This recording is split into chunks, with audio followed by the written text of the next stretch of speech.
The dollar inches higher as the Fed signals it's in no rush to cut rates.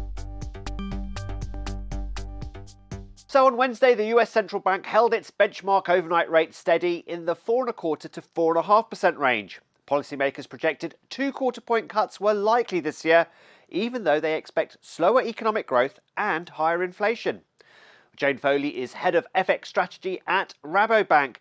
Jane, the dollar did edge higher, as I said, but do you think the move was somewhat muted given that the president disagrees with the Fed's stance on interest rates? Well, indeed, we saw the president on his social media account urging the Fed to bring interest rates lower, because, of course, on April the 2nd there will be more news regarding tariffs. But the Federal Reserve has got to stick to its independence. It's got to look at the official economic data. And whilst the Fed did bring down its growth projections to 1.7%, that's not a particularly bad number. And certainly, Powell didn't speak to some of the more panicked market attitudes that we've been hearing over the last few weeks regarding the risks of recession. Powell seemed to gloss over that. The official data is, of course, not that bad yet.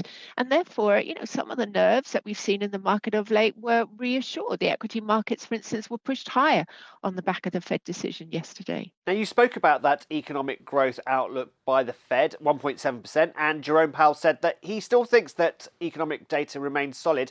But is he right to believe that? We've had some indicators that show the consumer may be a bit shy in spending their money now. Well, that's right. And in fact, the indications that we've had are generally from forward-looking surveys, both on inflation and both on the consumer.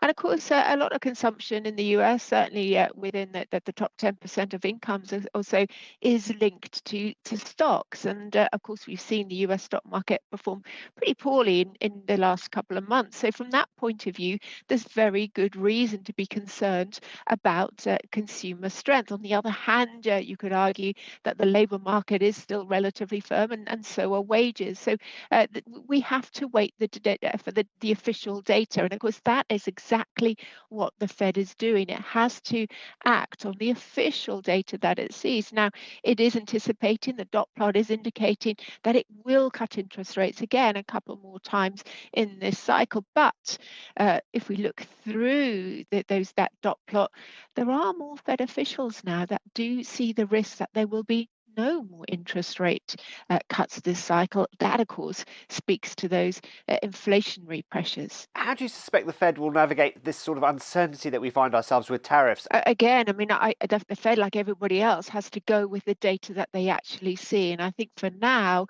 that means, yes, they weren't going to change their overall view on interest rate too much, because the official data hasn't really changed all that much. But I do think the inflation aspect is a concern. And we did see one of those surveys this week indicating that long-term inflation expectations have risen significantly. Now, that's a concern for any central banker.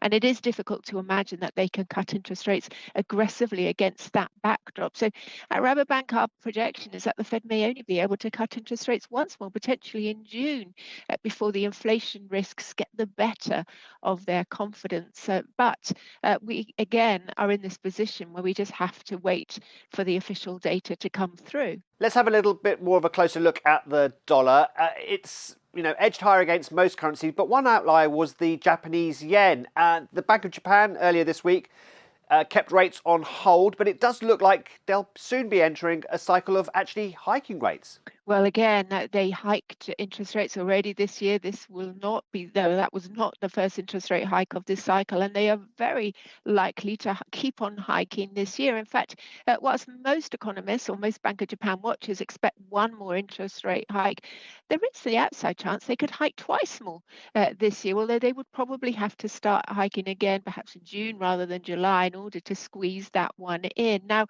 various aspects will be going the Bank of Japan's way. For instance, the indications that we've been having from the unions and in terms of the wage rises that they have negotiated from the employers were again strong. We had those numbers last week.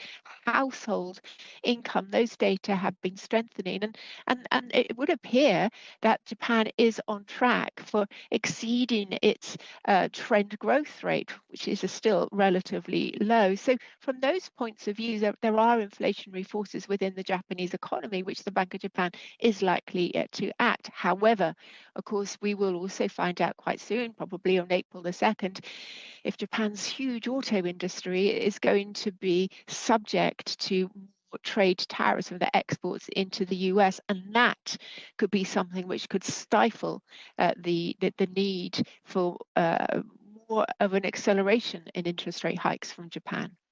And that was Jane Foley at Rabobank. And don't forget, you can watch more videos on Reuters.com.